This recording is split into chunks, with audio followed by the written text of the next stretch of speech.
नमस्कार। मैं CA Manmohan Jindal, ex Canara banker. So today we should discuss some important points on Sarsai.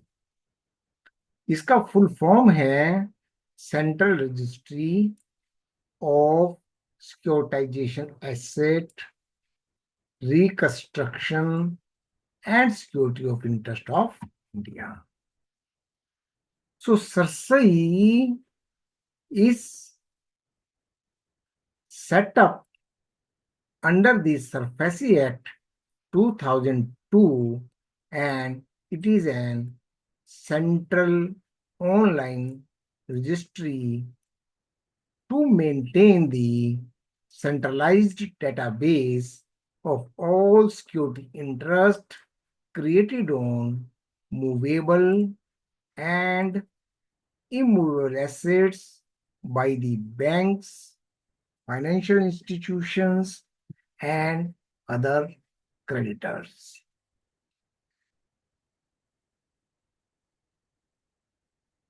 देखने में आया था कि इस रजिस्ट्री के बिना कुछ फ्रॉडलेंट पर्सन्स ने डिफरेंट बैंकों से लोन लिया, डिफरेंट बैंकों में उन्हीं कागज को, उन्हीं की कलर्ड फोटो कॉपीज को सबमिट करके लोन लिया।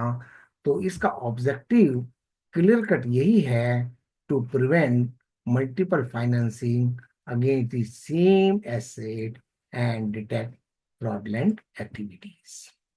सो कोई भी बैंक लोन देने से पहले यहाँ पर जाकर के सर्च कर सकता है कि इस एसेट के अगेंस्ट किसी दूसरे बैंक ने लोन तो नहीं दिया है।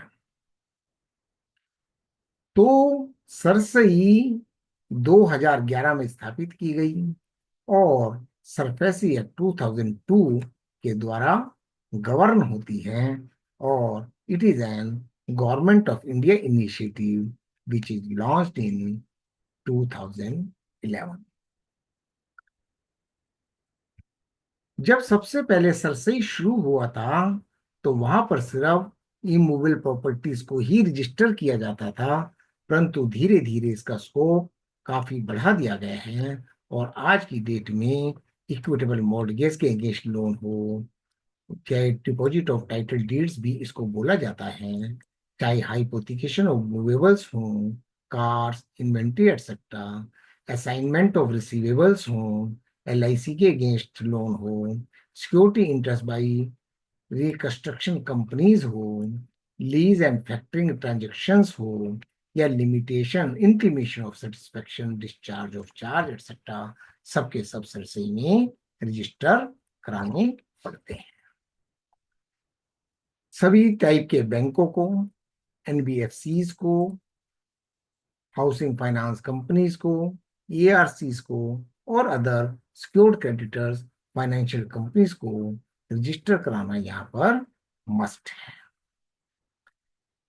बैंकर्स को ये फॉलो करना पड़ता है बात कि जैसे ही कोई कस्टमर बैंकों के पास कोई लोन लेने आता है, कोई सिक्योरिटी रखने के लिए आता है, कोई इमूवेबल प्रॉपर्टी रखने के लिए आता है, उस पर लोन लेने के लिए, तो उनको सरसई में जाकर के, सर्च ऑप्शंस में जाकर के देखना चाहिए कि इस एसेट के अगेंस्ट कोई प्रायर चार्जेस तो एग्जिस्ट नहीं कर रहे हैं, कोई इसके ऊपर प्रायर में लोन किसी दूसरे बैंक ने तो नहीं दिया है।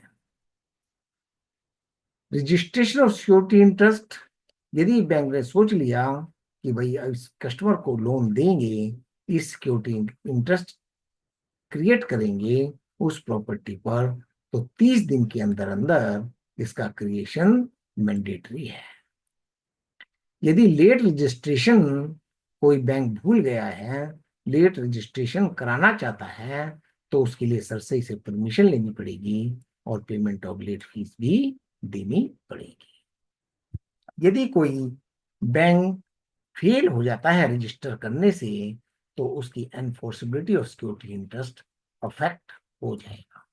मान लीजिए ए बैंक ने लोन दिया और इसने 30 दिन के अंदर अंदर इस प्रॉपर्टी के ऊपर चार्ज क्रिएट नहीं किया, सरसई में एंट्री नहीं की।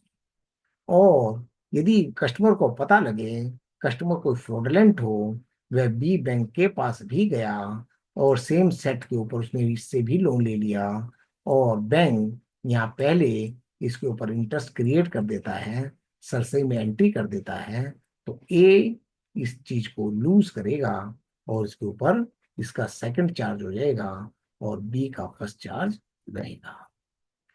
फ्रॉड वगैरह की बात बाद में आएगी, वो एक्शन क्या होगा वो अलग से देखा जाएगा।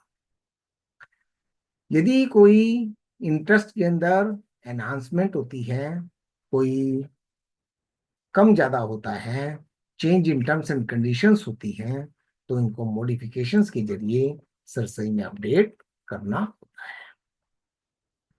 जब लोन खत्म हो जाता है तो उसके ऊपर से सेटिस्फेक्शन चार्ज क्रिएट किया जाता है विद इन 30 डेज, और वहां से ये एंट्री को रिलीज कर दिया जाता है। ऑथेंटिकेशन एंड मेंटेनेंस, इसके अंदर इंश्योर किया जाता है कि प्रॉपर ऑथेंटिकेशन ऑफ डिटेल्स हों, जैसे बोरोवर का पैन नंबर एंट्री हो, प्रॉपर्टी का डिस्क्रिप्शन पूरा, चाहे वो मूवेबल हो इमूवेबल हो, लोन डिटेल्स एंड टर्म्स, क्या लोन दिया गया है, टर्म लोन है, ओडी है, कुछ भी है, तो इन सब चीजों की भी एंट्री उसमें होनी चाहिए। बैंक के दो ऑफिसर अथराइज रहते हैं, एक लॉगिन, एक अथराइजर, जो कि एंट्री करते हैं, अथराइज करते हैं, और ये पासवर्ड्स वगैरह जो क्रेडेंशियल्स हैं वे बैट कॉन्फिडेंशियली होने चाहिए। Fine up to 5,000 per day Sarsai लगा सकता है यदि कोई भी फाइनेंशियल इंस्टीट्यूशन डिफॉल्ट करे। उसकी, जैसे मैंने ऊपर एग्जांपल दिया था, लॉस ऑफ प्रायोरिटी भी चेंज हो सकती है ड्यूरिंग द एनफोर्समेंट। सो सरसई बैंकों के लिए एक बहुत बड़ा रिस्क मिटिगेशन का साधन है। या यदि कस्टमर डिफॉल्ट करता है, इंसॉल्वेंसी में जाता है, तो वहां पर पता होता है कि उस वह ये प्रॉपर्टी सरसई में ऑलरेडी रजिस्टर्ड है।